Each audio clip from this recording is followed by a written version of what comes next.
In this video, we're going to look at surface emission and penetration monitoring. Quarterly surface emission monitoring of landfill cover, waste perimeter is required for all NSPS facilities. Surface methane threshold is 500 ppm. If exceeded, it must be remediated and remonitored within 10 days or install new collectors if it cannot timely reduce emissions. New NSPS XXX requires additional monitoring around all cover penetrations. Revised NESHAP Quad A will require penetration monitoring at approximately 200 MSW sites effective September 27, 2021. In the solid waste industry, you must always be aware of changing regulations. As you can see, regulations have changed over the years. Currently, we're focused on the new NESHAP's Quad A. As you can see with the bullet points listed below, most of the requirements look similar. However, I want to focus in on will require all sites to complete quarterly SEM, including cover penetrations, GPS exceedances, effective September 27, 2021. So what does penetration mean in the NESHAP's role? Well, cover penetration means a wellhead, a part of the landfill gas collection or operation system, and/or any other object that completely passes through the landfill cover. The landfill cover includes that portion which covers waste, as well as a portion which borders the waste extended to the point where it seals with the landfill liner or the surrounding landmass. Examples of what is not a penetration for the purposes of this subpart include, but are not limited to, survey stakes, fencing, including litter fences, flags, signs, utility posts, and trees, so long as the items do not pass through the cover. Now that we've defined what a penetration is, let's talk about the future of SEM penetration monitoring. A couple things that it's going to need to include. We're going to need to ensure that the landfill vegetation is of proper height. If not, it will need to be trimmed or cut prior to the event to ensure compliance. Safe accessibility for technicians need to be maintained around our landfills. Techs must also probe around each penetration. New available technology to perform the SEM monitoring and reporting are also available. Now we're going to talk about unsafe areas. Prime example of an unsafe area. Well, this area may be subject to NSPS surface emissions monitoring. You would definitely want to avoid this area as this is the working face. You could do the upper plateau to the right, possibly down the slope to the base of the slope where the flat deck starts, which is the beginning of the working face. But would definitely want to avoid the entire area because of truck and heavy equipment traffic.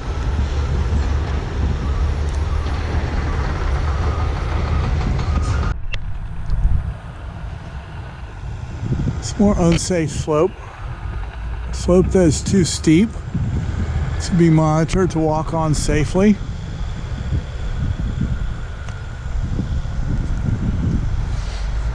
And with a toe slope where construction is ongoing. We have a waste high wall, which is too steep to be able to be safely upon. All around the construction of a new cell.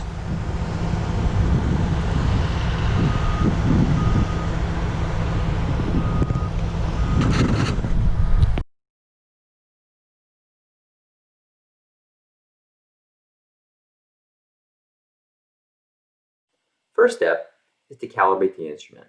Similar to the gas analyzers that we use in our well fields, calibrations for the SEM instrument should also be done in the environment that they will be used. In addition, always make sure you're using the proper calibration gas. If you have any questions, please ask your GOM. Most of the newer SEM instruments offer software that will automatically record input calibration information and auto-populate a printable copy for your file. Now let's listen in on one of the gas operations supervisors and their technicians as they fill out the calibration information prior to starting the event. Here you see they're using one of the available SEM software packages. Go. Okay, Chris, so now we're going to work on how to fill out your calibration procedure. So this is all in Excel, so it's pretty straightforward, and it has autofill features. So for example, when you put in the date, it's going to automatically update your expiration date. And then further down the sheet, there's some other autofill features. But you always want to start off, which landfill are we doing? So the outer loop. And then today, we'll be working on Unit 8. Now, if we do, for example, get more done than Unit 8, we can also add that to our units. So for example, if we get Unit 7 done as well, you could add that. Today's date, which is 11/9/2020, and then performed by Chris Stark.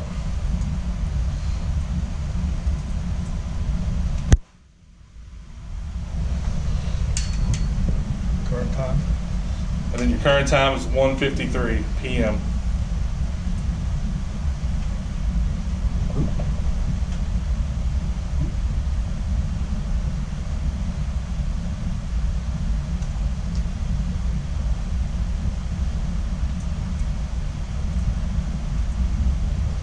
Okay, then you want to fill out your instrument make and model with serial number. So this is a QED.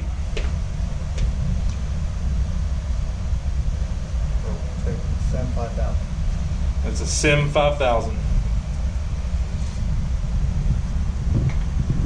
Now when you're looking for your serial number, you can find it on the instrument itself, or they'll actually send a packing slip with all the information you're going to need.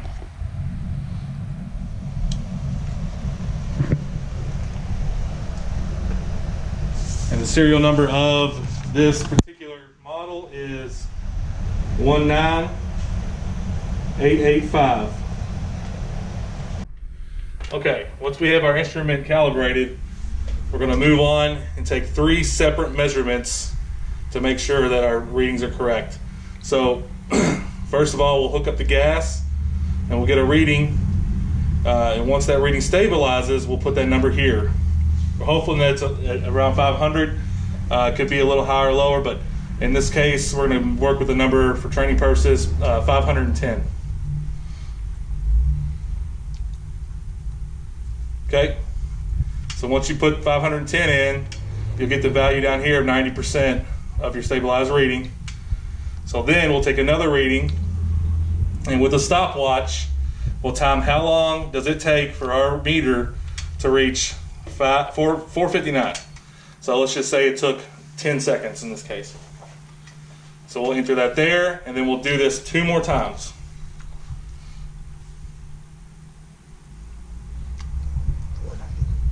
So now let's just, for training purposes, say 490.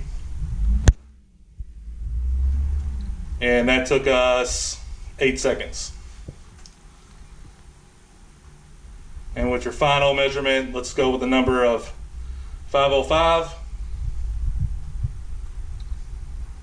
And that took us 9 seconds.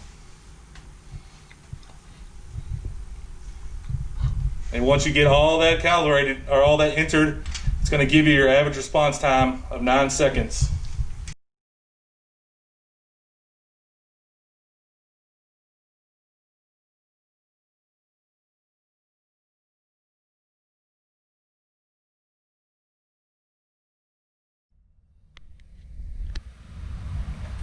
All right, Chris, so what I'm showing you right here is the SEM paths laid out across the top of our landfill. Okay, as you can see here, all the lines with the arrows, that's your actual SEM path that you're going to be taking, and they're in a serpentine pattern. They're 30 meters apart, and they all have a start and stop location. So, for example, Unit 1, you'd be starting here. You'd be ending at the top of the hill up here. Before we do SEMs, every quarter we want to make sure we know what areas are impacted by fill, or maybe cell construction, or just in some way unsafe for us to be around. So today we're going to start over here in Unit 8, 1D. But we got to keep in mind that right below is an active working cell. So we want to steer clear of this area. That way we keep ourselves safe from getting hurt, and we'll take on this area up here. So what we're going to do is we're going to start down here, work our way around the perimeter of the waist, get our boundary. And a way you can help to keep yourself in line with the 30-meter sections here is on the map you can see where we have wells listed, and you'll have a copy of the map with you. So that can help you stay in your straight path if you just keep in mind where those wells are while you're walking. Something you're also going to look for, Chris, let's say we're walking this path here, but we notice some distressed vegetation maybe where this hand kind of is. It's not really in our path, but we know if the grass is dead, there could be a point where gas is escaping, so you'll want to veer off your path just to check that area. You're also going to be looking for leachate outbreaks or really bad erosion. So we want to check those out just to make sure no gas is getting out.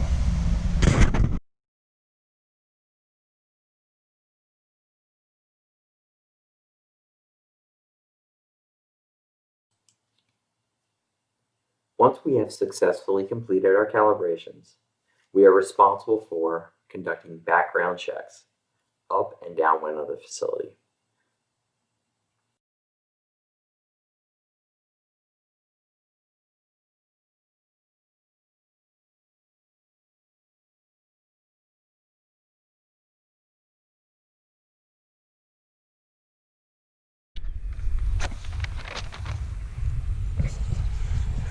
Our SEM map indicating where our traverse pattern is. It will be the first path on the right at the base of waist. And as you look at the map, you can see up closely, you can see the old abandoned wells running right down the line. This is where the edge of waist is, so that gives us a very good delineation for our first SEM pattern at the base of waist. Note the nice slopes. The grass is cut well, relatively nice and low, good for doing SEMs.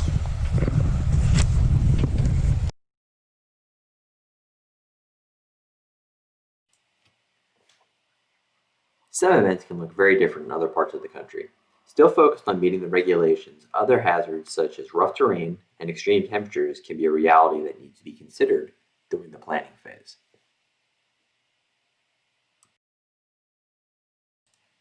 A 30-meter walking path is still required and followed.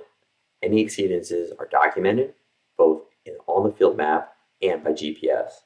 I should also note, not all SEM equipment have onboard GPS. Typically, this is only found on newer equipment. If GPS is not present, a handheld GPS must be used. This GPS must meet regulatory requirements and go out to at least 5 decimal points. In the next several clips, you will observe a technician reading penetrations. Several things to observe. Look at his speed. The tech is walking at an average pace and moving the wand around the penetration. Second, look at the coverage. The technician is taking his time to go around the entire circumference of the well or other penetrations.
When a hit is identified, you should mark the location with a flag.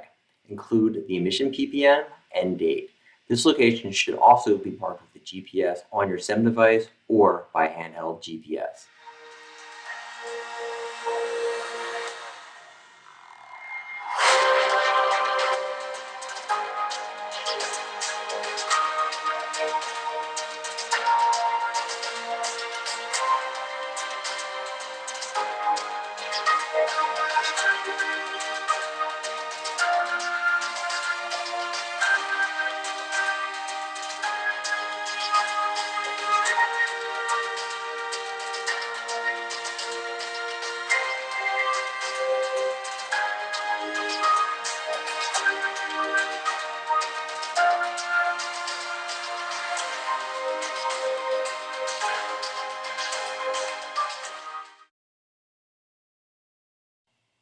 Here is an example of how one of our teams recently repaired a penetration exceedance around a sump.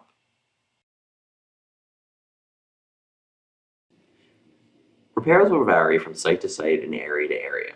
If you need help on what to do, talk to your area gas operations manager or gas operations supervisor to develop a plan.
As discussed, repairs will vary.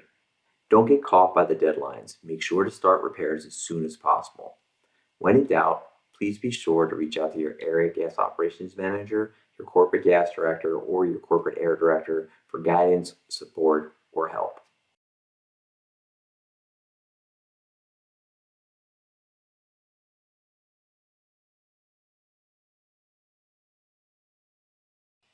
Once your quarterly SEM is complete and all penetrations have been monitored, review your results and immediately identify what repairs need to be made. Develop a plan and move forward, adhering to the regulatory timeline. In addition, be sure to follow up with your site management and EP manager on all findings and all repairs. Finally, ensure all reporting is completed on time for submission to regulatory agencies. The air team and the gas directors have released general guidance to help us understand penetration monitoring requirements.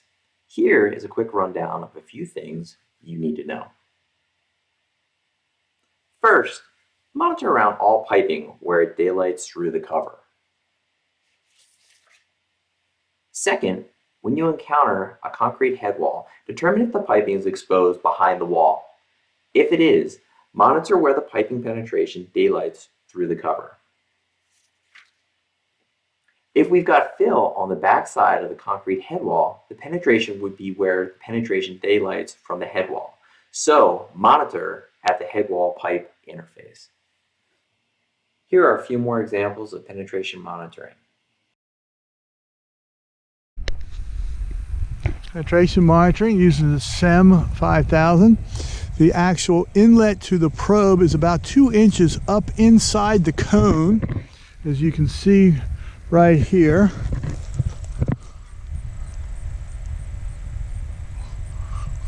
So he will keep that cone right close to ground surface, because again, we want to be 5 to 10 centimeters, 2 to 4 inches, about an inch or two off the ground. We're looking at emissions around these penetrations. So what type of values are we seeing? 3,000 to about 3,000 ppm. So we're going to have to fix this one.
Thanks for watching.